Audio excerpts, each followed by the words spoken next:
کا کام بڑا مشکل ہے۔ شریعت نے جو عورت کو کہا ہے کہ گھر بیٹھو، یہ کام دیا ہے کہ بچوں کی تربیت کرو، بچیوں کی تربیت کرو، اپنے آپ کو بھلا دو، کھپا دو، ان کے اخلاق بناؤ، ان کو معاف کرنا سکھاؤ، انہیں درگزر کرنا سکھاؤ، انہیں چھوٹا بننا سکھاؤ۔ جو چھوٹا بنتا ہے اللہ اسے بڑا بنا دیتا ہے۔ انہیں عیب چھپانا سکھاؤ۔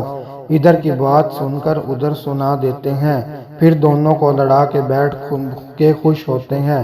اور اللہ کے نبی صلی اللہ علیہ وسلم فرماتے ہیں کہ اللہ 8 لوگوں کو ایسے دیکھے گا جیسے پاخانے کو دیکھا جاتا ہے، جیسے ہم پاخانے کو دیکھتے ہیں، اللہ ایسے ہی انسانوں کو دیکھتا ہے، نفرت سے جیسے ہم پاخانے کو نفرت سے دیکھتے ہیں، ایسے اللہ ان کو دیکھتا ہے جیسے غلاظت ہمیں نظر آتی ہے۔ کون جو ایک دوسرے کو لڑوا کے خوش ہوتے ہیں۔ یہ بڑے مشکل الفاظ ہیں جو بے داغ کو، بے قصوروں کو ادھر کی ادھر سناتے ہیں، ادھر کی ادھر سناتے ہیں، پھر آپس میں لڑا دیتے ہیں۔ ان کو اللہ ایسے دیکھتا ہے جیسے پاخانے کو دیکھتے ہیں۔ نہ ان کے روزے کام آتے ہیں، نہ نمازیں کام آتی ہیں، نہ تسبیح کام آتی ہے۔ تو عیب چھپانا سکھایا جائے، عیب اچھالنا نہ سکھایا جائے۔ پگڑی باندھنا سکھاؤ، پگڑی اچھالنا نہ سکھاؤ۔ یہ اخلاق سکھا لیے جس نے اپنے بیٹے کو، بیٹی کو وہ کانوں میں تیل دے کر سو جائے، اب زندگی ساری خوشگوار گزرے گی۔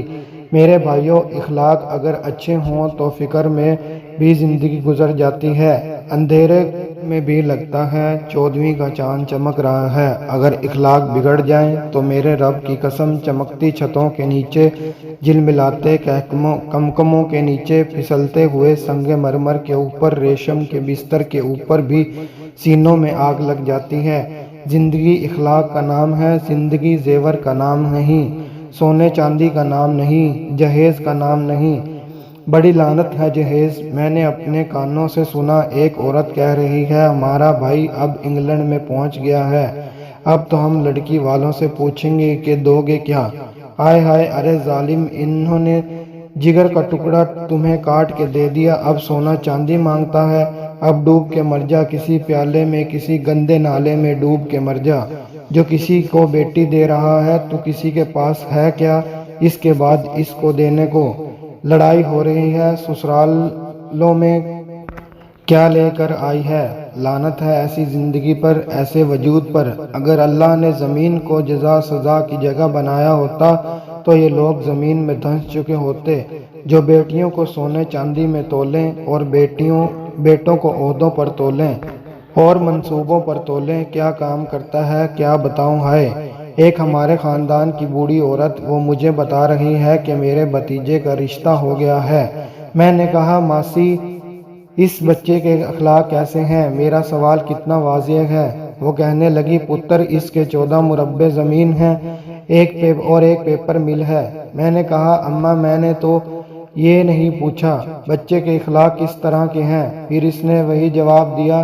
تیسری مرتبہ میں نے پوچھا اخلاق کیسے ہیں؟ اس نے پھر وہی جواب دیا۔ میں نے کہا ماسی، میں نے فارسی تے نہیں بولی، پنجابی بولی، تینوں حالی بھی سوں نہیں لگی۔ میں نے یہ نہیں پوچھا کہ اس کے مربع کتنے ہیں، میں نے یہ پوچھا وہ انسان بھی ہے یا نہیں۔ شادی ہوئی 1 سال بعد طلاق ہو گئی، وہ 14 مربع اور پیپر مل بھی کام نہ آئی۔ اتنی حسین بچی ہے، ہمارے خاندان کی اجڑ کے گھر آ گئی، اتنی شریف، جیسے کہتے ہیں کہ اس کے منہ میں زبان نہیں، ایسی بچی تھی، منہ میں زبان نہیں ہے۔ یہ ہمارے درد ہیں، یہ ہماری داستان غم ہے، ہم اسے مٹانا چاہتے ہیں۔ راستہ کوئی نظر نہیں آ رہا، یہ راستہ ہمیں اللہ نے دیا ہے، پھر اللہ کی راہوں میں پھراؤ، اللہ کی راہوں میں ساری زندگی میں انقلاب آ جائے گا۔ تو گھروں میں یہ تعلیم ہو، مائیں بیٹیوں کو سمجھائیں، بچوں کو سمجھائیں، زندگی بتائیں، آخرت بتائیں، جنت جہنم بتائیں۔ روزانہ کچھ وقت لیا جائے، کچھ وقت ذکر کے لیے خاص کرو، کچھ تلاوت کے لیے مقرر کرو، راتوں کو اٹھنے کی عادت ڈالو۔ جلدی سوئیں گے، جلدی آنکھ کھل جائے گی، دیر سے سونا ہے تو 2 نفل پڑھ کے سو جاؤ، تو زندگی میں بہار آ جائے گی، بغیر پیسے کے بھی زندگی میں سکون ہوگا۔